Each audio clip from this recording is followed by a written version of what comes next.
ഇതുവരെ നിന്നോട് പരിഭവം മാത്രമേ പറഞ്ഞുള്ളൂ, എന്റെ പരിതാപം മാത്രമേ പറഞ്ഞുള്ളൂ.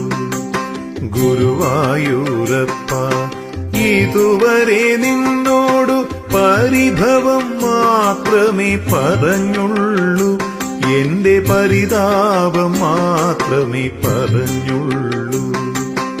അവിടുത്തെ കാരുണ്യം ഓർക്കുമ്പോൾ ഇതരുതായിരുന്നെന്നു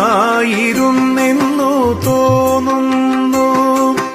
അപരാധം കണ്ണ പൊറുത്താലും എന്റെ അവിവേകം സദയം ക്ഷമിച്ചാലും